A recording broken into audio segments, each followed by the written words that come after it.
Hi, this is Swapnil Bharti, and we are here at KubeCon in San Diego. And today we have with us Matt Kotrani. You're a solutions engineer at Linode. First of all, welcome to the show. Thank you very much. I'm sure that you have seen the whole, KubeCon. It's almost wrapped. So, and you may have been on the booth as well. Tell us a bit about, what kind of audience you saw. What has been your observation so far? Wow, it's just amazing how much the Kubernetes community has grown over the last several years. The original conference in Austin only had 500 attendees, and we have over 12,000 attendees here. So it's amazing to see the entire developer community rallying around this software. It really is the hottest thing in tech right now. Perfect. Linode also made some announcement here. Talk us about that. So we are excited to announce what we are calling Linode Kubernetes Engine. It's a managed Kubernetes offering that we're offering on the Linode cloud hosting platform. So Linode Kubernetes Engine is a hosted Kubernetes product that allows you to deploy containers on our infrastructure without having to have a control plane to manage those containers. We take all of the management out of it for you. Our clusters deploy in less than 5 minutes, which is some of the fastest cluster deployment on the market. We've written proprietary operators for node balancers and our volumes, and soon we'll be deploying the metrics pipeline by default, which is a huge differentiator from some of the other platforms out there that have hosted Kubernetes options. Why did Linode offer this engine? Because, well, if you look at Kubernetes, it's not an easy thing to, it's easy to deploy, but there are too many knobs, too many configuration. So what is Linode trying to do with this engine? We're just trying to respond to the developer community. As you can see, the interest in this is absolutely insane. This is the future of hosting. It's infrastructure as code, and this is where the entire world is going. So given its popularity, given the ability it gives you to manage containers, get high availability workloads on our platform, and do that all by writing code instead of managing systems traditionally, is what the developer community wants. So we're just listening to what they want, and we're responding to them. So you're abstracting everything. So what kind of controls user still get? The user gets absolute controls. It's just you have to have something called a control plane to manage a Kubernetes cluster. So it's abstracting the need to completely manage the control plane environment by giving you a managed environment. So all you need to do is worry about your containers, their functions, and how you want to define them. What kind of workloads people can run on it? You can run any kind of workload on it. It's just a container, okay? And a container is just a process on a Linux system. And you can make your container do whatever you want to. You can install any kind of software that you want in there. And then you can connect it to what we call block storage to run databases. So any kind of web application you can run in there. Literally anything that you would run in a traditional virtual machine, you can run in Kubernetes. And where do they get those application containers from? Is there in the marketplace also, or they can just pull whatever they want? You would pull containers down from a registry. So there's several public registries out there that provide default containers. Now, when you're writing proprietary code, what you have to do is have a private registry, because obviously you don't want to expose that kind of code to the entire world.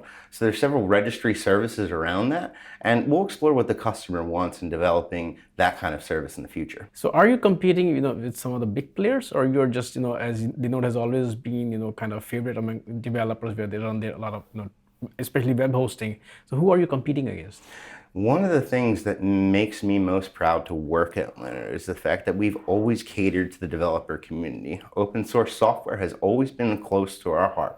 We are a completely private company that's never taken venture funding, that doesn't have private equity. So that gives us the freedom to focus on what we want, and that's to support the developer community.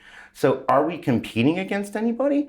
I'm not necessarily sure that that's the case. We're competing against ourselves to make ourselves better and to give the community what it wants. Scalability and security are some of the hottest concerns of the cloud anywhere. How does that work with Linode? Because if somebody is running a cluster here and suddenly they want to move to a different data center, different zone, how does that work? That's actually a great question.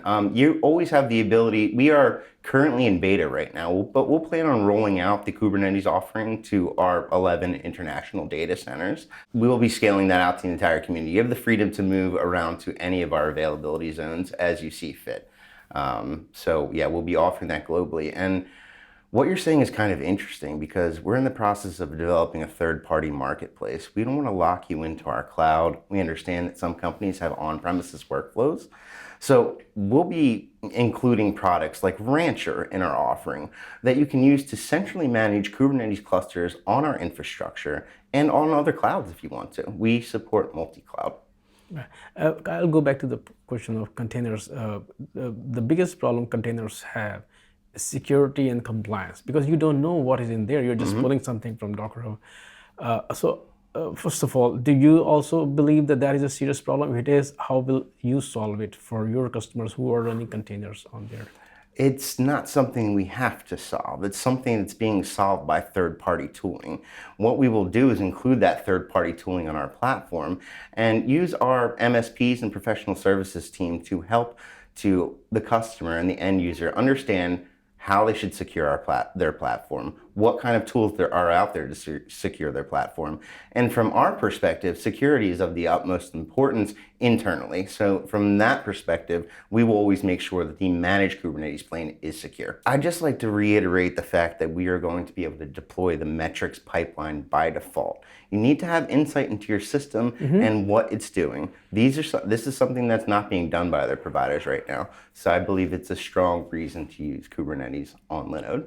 You have built some proprietary, but you'll be consuming a lot of open source technologies for monitoring and metrics and all those things. If I'm not wrong. That's correct. Perfect. So how is your engagement with all these CNCF projects that you are consuming? How is our engagement in what context? Like they're open source projects, are you contributing to them or are you just consuming them? Oh, absolutely. We have an internal team that's dedicated to third-party tooling. As I said previously, the open source community has always been important to us. It's always been close to our heart. So anything that we can do to contribute upstream, whether that's Linux kernels or third-party tooling that is supporting our platform, configuration management tools that connect with the Linode cloud, that's in our best interest to do so, and we love to support the community. It's really the heart of our business model. If I look at Linode, I mean, disclaimer, the TFI actually runs on Linode. I've been a Linode customer for a very long time, but what I'm seeing is that Linode is kind of going through evolution just the way the rest of the industry is going. So you guys are also going to a transformation. We are. Yeah. So talk us about what does the roadmap for Linode look like? What do you guys really want to be? What do we want to be is what we've always wanted to be. Infrastructure as a service. That is the core of our business model.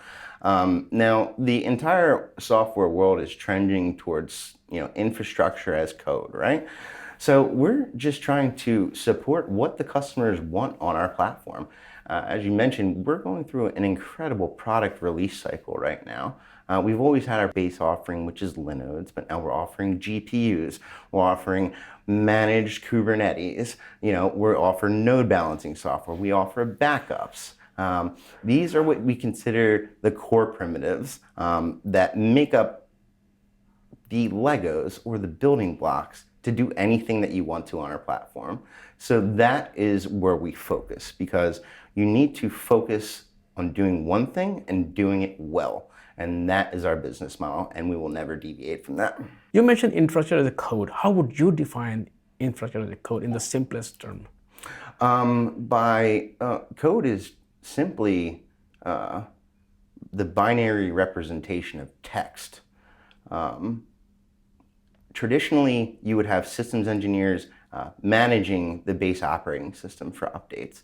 With infrastructure as code, you're defining the skeleton of the system through text. So there's no need to get in there and manage it because it's been completely defined and abstracted to a higher level. Mike, thank you so much for talking to me today and explaining the Kubernetes offering by Linode, and also just walk us through the whole evolutionary path that Linode is going through. And hopefully I'll see you again in the next conference. Thank you. It was a pleasure speaking with you. Thank you very much.